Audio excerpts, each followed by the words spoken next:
It's a Wednesday, and it's been almost a month since the last video, mainly due to the poor weather that we've had here in Texas. That big freeze, rain, ice storm and stuff like that, that pretty well shut down anything happening here on the house for over 3 weeks, because all the plumbers had frozen lines that they had to go do, and the electrician had issues, and matter of fact, you couldn't even get to the house here for 4 days. The sheriff had told everybody to stay off the streets because the ice is so bad, and of course the town's not equipped for ice on the streets, and it was pretty bad even on the 4th day when we finally got out. So anyway, we're almost ready for the drywallers. Well, actually we are ready for the drywallers. They can start anytime.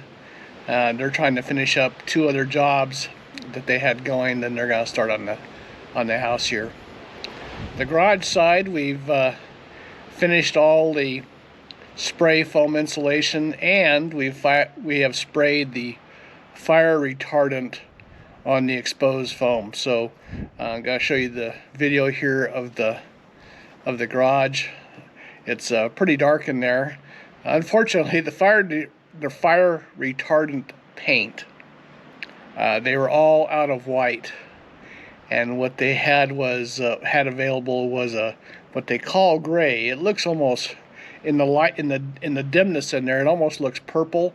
It's got a real bluish tinge to it, and we've noticed in the late afternoons it actually looks like it has a purple tinge to it. So the good thing is that it makes the roof look shorter, so it doesn't look as cavernous inside. So I guess that's a good thing.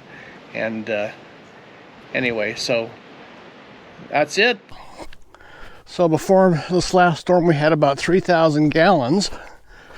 And so you can see the float right there, that orange float. And so let's see here. We have 1, 2, 3, 4, 5, 6, 7. Looks like around 7,000, 8,000 gallons of water now. So that'll be very nice to get that. But we've also got another branch down right here, and it's just touching the water tank. So have to get that fixed. So the electricians are still working, but they've got most of the wires for the house into the panel. So, however, I see there's 2 wires right here that haven't gone up to the panel yet. And so they're just kind of working their way through. They have installed the panel that is for the spa in here in the house. So, and it has 2 circuits. So there's the orange cable's a 10-3, and then the yellow's a 12-3, and it comes down the wall and where it'll be connected to the spa. Well, the electricians are still working here, but they've put in the pedestal for the power for the RV power out here on the guest pad. So the actual box is in, and the trenches have been dug, and there's pipe in there. The wire's not in the pipe yet.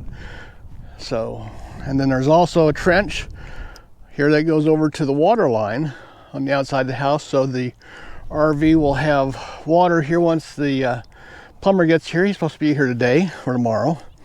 And then right there is the sewer dump. So we'll have sewer, water, and power out here for a guest RV, but where we'll be staying here for a while. Okay, so they're now working on the geothermal lines. They're working on bringing the lines from outside, which is down here at the bottom. And they're running them up to the trusses up here, and then running across the ceiling over to the heat pumps themselves. Okay, we have foamed all of the garage now.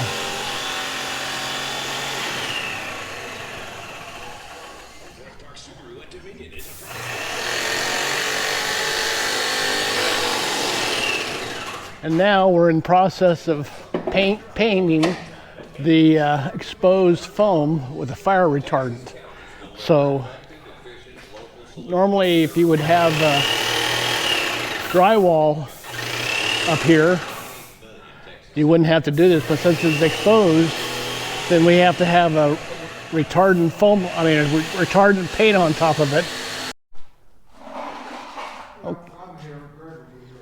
Okay, so here's the inside as I was talking about, and you can see that's blue. It looks blue even though it's supposed to be gray. And it does make the roof, pull the roof down, it looks like to me. So maybe that's not a bad thing. So we've got the, I'll be doing plywood for the first 8 feet right here. So I've got the plywood on order from Home Depot. And they're not giving plywood away anymore, that's for sure. So I'll be starting on that when that comes in, probably Friday or maybe Saturday.